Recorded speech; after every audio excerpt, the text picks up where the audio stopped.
Buenos días, mi querida familia Parra. Les mando un abrazo. Los quiero mucho. Y tío Alfonso, estamos en oración. Espero que todo esté bien.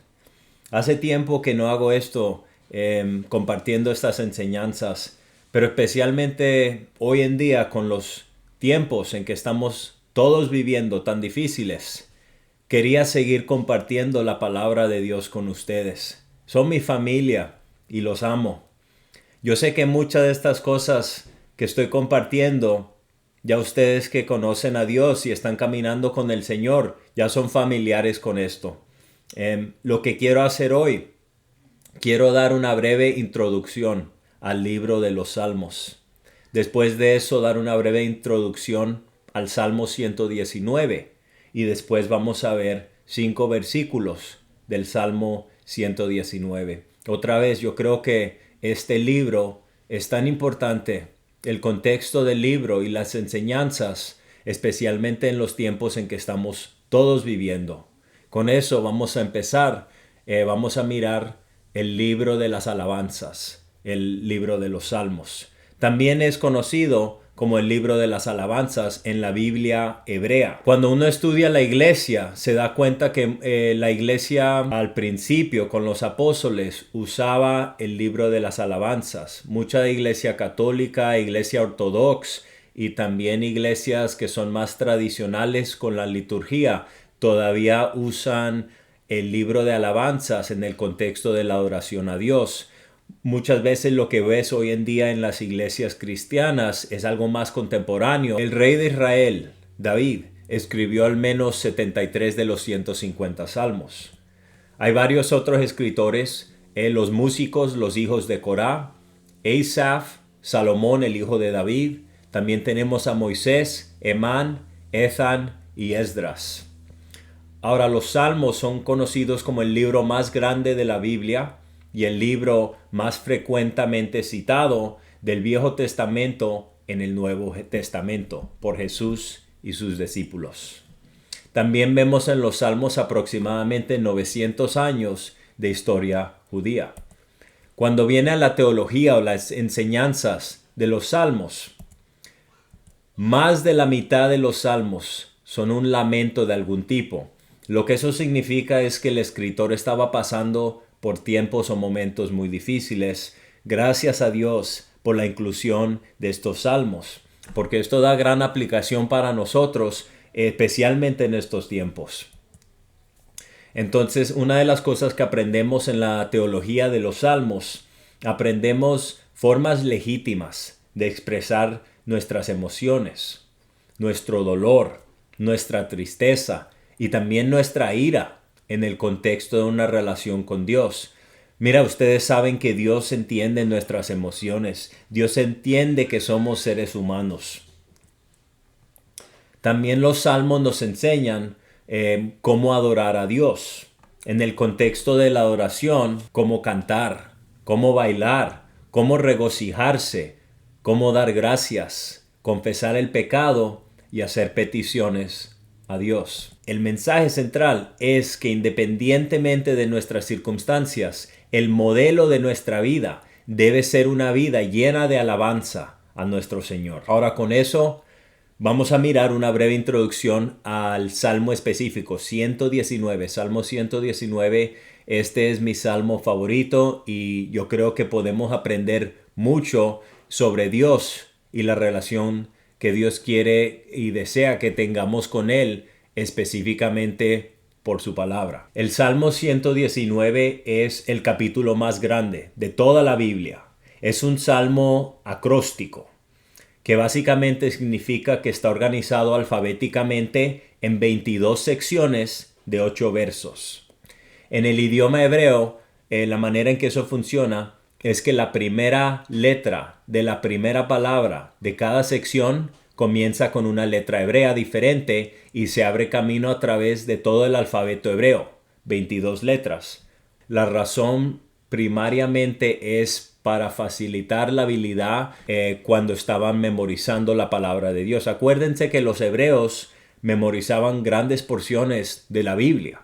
La razón es porque la Biblia nos enseña que es cuando memorizamos su palabra, en ese punto podemos meditar la palabra, podemos regocijar, creo que se dice regocijar la palabra y mantenerla en nuestro corazón. Es una cosa leer, es otra cosa estudiar y es completamente diferente y más profundo memorizar. Así uno siempre piensa en la palabra, tenga la Biblia delante de uno o no. Entonces, ¿quién lo escribió? Salmo 119. David, Daniel y Ezra, todos han sido sugeridos. Pero el consejo entre los primeros padres de la iglesia fue que el gran salmista, el rey David, fue el autor. Yo también tiendo a inclinarme en esa dirección, ya que cuando uno estudia la palabra, hay muchas similitudes entre el Salmo 119 y el pasaje en Deuteronomio 17, 14 a 20, que es la sección donde Dios le da instrucción al rey de Israel y le dice que copie y estudie la palabra de Jehová. Podemos ver que en este salmo estamos hablando de un hombre que es un estudiante comprometido a la palabra de Dios. Y por lo tanto también vemos aquí un ejemplo de lo que un líder y los que están debajo de él deben aspirar a ser. Entonces, a medida que estudiamos el Salmo 119, vemos 8 términos diferentes utilizados que se refieren a la palabra de Dios. Ley, testimonios, preceptos, estatutos, mandamientos, juicios, ordenanzas y la palabra. Una ilustración les doy para enseñarles. Cuando uno compra un diamante, uno lo mira desde todos los ángulos para apreciar profundamente su belleza. Y en este salmo lo que vemos es la palabra de Dios se nos presenta desde muchos ángulos diferentes para que también nosotros podamos apreciarla y verla en todo su esplendor. Lo que sí sabemos por seguro, con certeza, es que la vida de esta persona estaba dominada por la palabra de Dios. Y ahí acabamos la introducción. Entonces lo que quiero hacer hoy es quiero mirar 5 versículos solamente del Salmo 119. Vamos a empezar con Salmo 119, versículo 1 hasta el 3. Y lo voy a leer. Dice, empezando en el versículo 1, bendecidos los que llevan una vida pura y siguen las enseñanzas del Señor. Bendecidos los que obedecen sus mandamientos y lo buscan de todo corazón. Ellos nunca hacen el mal, sino que andan en sus caminos. Así que aquí estamos.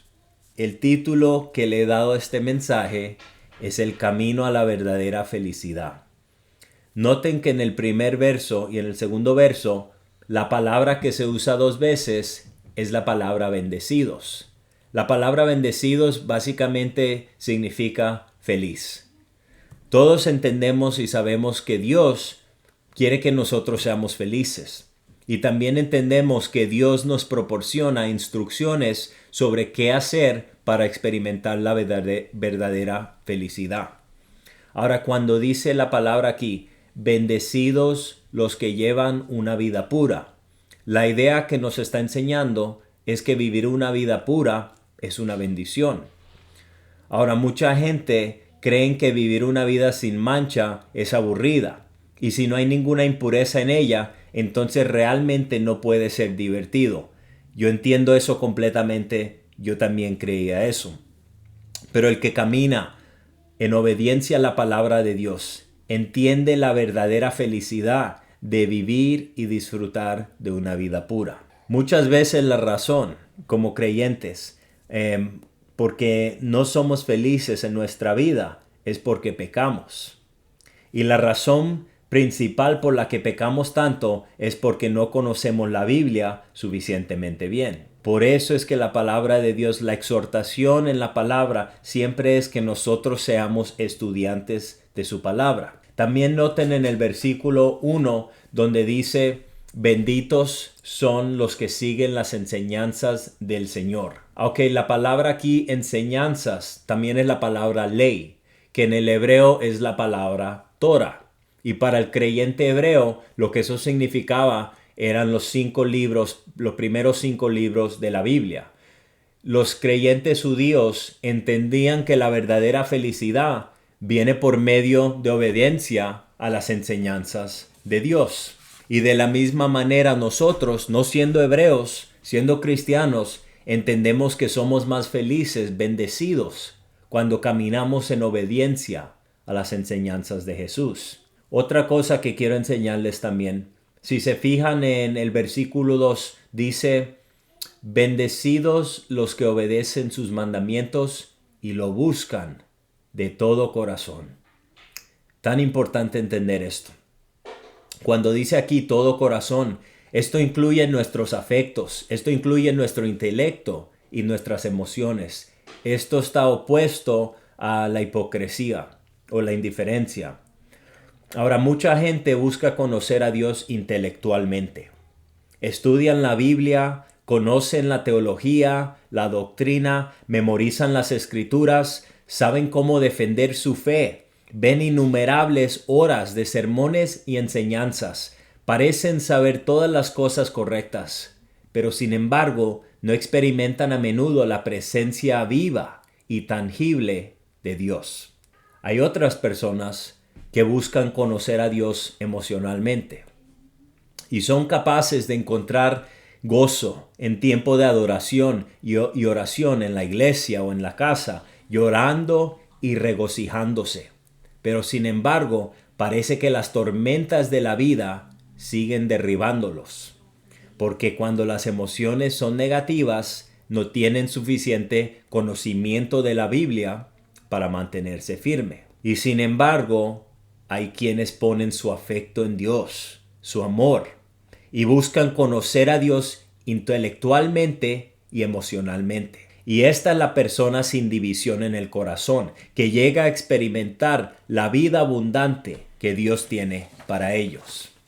Una fe sana incorpora todos estos elementos: el afecto, el amor, el intelecto y las emociones. Vamos a ver el versículo 4. Dice: Dios mío, tú nos diste tus instrucciones para que las obedeciéramos fielmente. Si nosotros amamos genuinamente a Dios, habrá un fuerte deseo dentro de nosotros de caminar en obediencia a sus enseñanzas.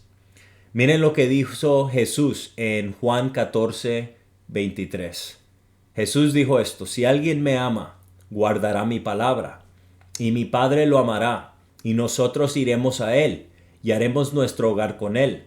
El que no me ama, no guarda mis palabras. Otra vez en Juan capítulo 15, versículo 10, Jesús dice explícitamente que Él quiere que nosotros experimentemos gozo y felicidad. Y Él explica que el camino es obediencia a sus enseñanzas. Miren Juan capítulo 15, versículo 10. Jesús dice: si guardas mis mandamientos, permanecerás en mi amor, así como he guardado los mandamientos de mi Padre y permaneceré en su amor. Estas cosas os he hablado para que mi gozo permanezca en ti y para que tu gozo sea pleno. Familia, ustedes conocen este gozo y esta felicidad de caminar en obediencia a la palabra de Dios y permanecer en su amor. Y vamos a acabar esta sección con el versículo 5. Miren lo que está pasando aquí. El salmista, el rey David, está llorando a Dios y le dice: oh, que mis acciones reflejarían constantemente tus decretos. Todos entendemos lo que es esta porción de escritura. El salmista tenía un deseo genuino, sincero, de vivir en acuerdo con la ley de Dios. Y también tenía un sentido de dependencia, no independencia, dependencia de Dios. Y ustedes ven que cuando nosotros entendemos, cuando uno entiende que el camino hacia la felicidad requiere obediencia a las enseñanzas de Dios, y cuando uno se mira en el espejo de la palabra de Dios, y cuando uno se da cuenta de que no hay manera posible de poder obedecer constantemente sus enseñanzas sin el poder del Espíritu Santo, es cuando nos establecemos, cuando ponemos todos nuestros afectos en Él, cuando lo buscamos intelectualmente, cuando lo buscamos emocionalmente. Y cuando humildemente reconocemos nuestra necesidad de su misericordia y su poder, no nuestra propia fuerza, sino su poder, solamente en ese punto recibimos la fuerza dentro de nuestro espíritu que nos permite caminar en la victoria. Acuérdense que Dios resiste a los orgullosos, pero da gracia a los humildes. Entonces, familia, si queremos obedecerlo y experimentar la verdadera felicidad, pongan sus efectos en Él. Búsquenlo intelectualmente, emocionalmente y reconozcan su necesidad a medida que vean su condición. Familia, recuérdense que Dios siempre está cerca de nosotros cuando humildemente lo buscamos completamente y verdaderamente de corazón. Bueno, acabo de empezar este miniserio, lo estoy trasladando de Facebook a YouTube. Los quiero mucho a todos, con el amor de Cristo, mi querida familia, que Dios me los bendiga y que Dios me los cuide.